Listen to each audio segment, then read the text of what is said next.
All right, Brandon, as we watch your backstroke here from the side, one of the things we see very first is you do a great job, and we can tell that you are going pinky in underwater, but above water we can see that thumb comes up really, really well. So great job. And the other thing we like is we like right here how straight that arm is, and you're starting to turn from your thumb to your pinky, which is exactly where we want to see that.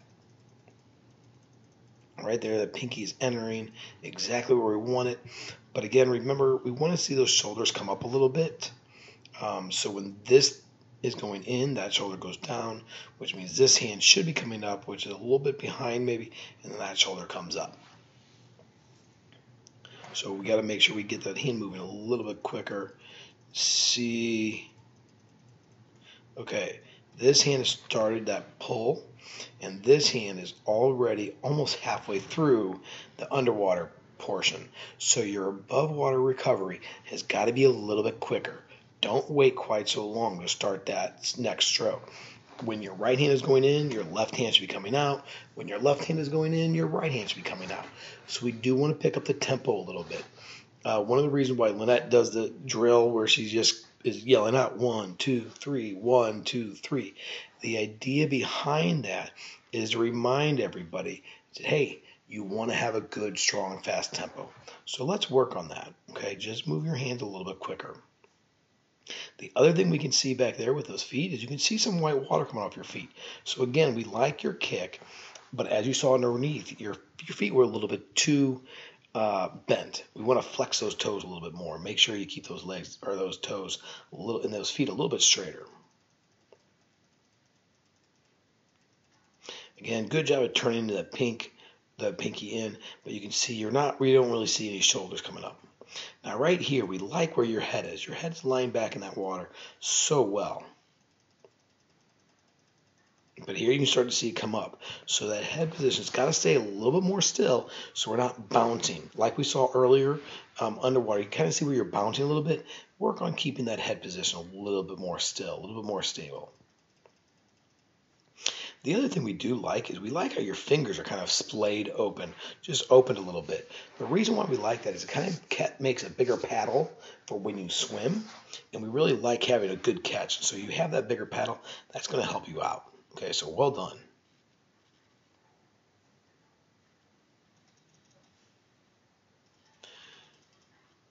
Body line here looks so good. You can see that your hips are up a little bit better than they were underwater. We're right on top of the pool, so that looks good.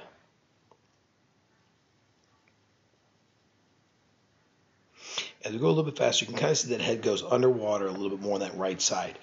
Part of the reason why it's going underwater on the right side is because you're not rolling.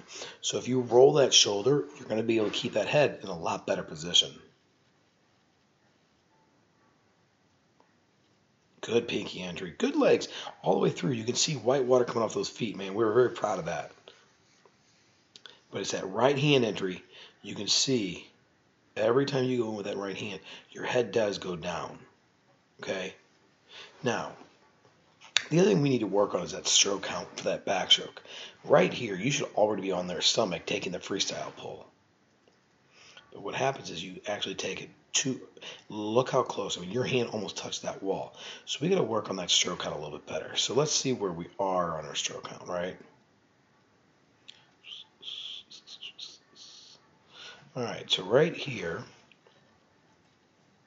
right at the flag. So here's 1, 2, 3, 4, 5, and then we're turning over on 6. So you're taking 5 strokes.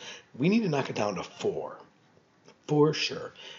And I think if you do 4 strokes, what you're going to be able to do is actually get a full pull into that turn, and that's what we want to see.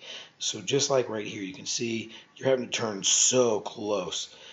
Great job of pointing those or separating those feet a little bit, but you're just too close to that wall. All right, so we got to get a little bit better at knowing where that wall is by having a better stroke count. Brandon, that's a great streamline.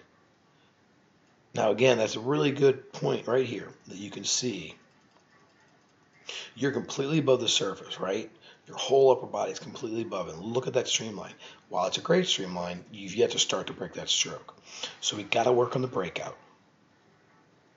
And once we start that first stroke, look at how much that left hand comes above that water. Okay, and this position here, if you had been just a little bit earlier, it would have been perfect. So let's work on just getting that stroke starting a little bit earlier, Brandon. Great job, buddy. Once you come up, get right in that stroke really, really well. Keep it up.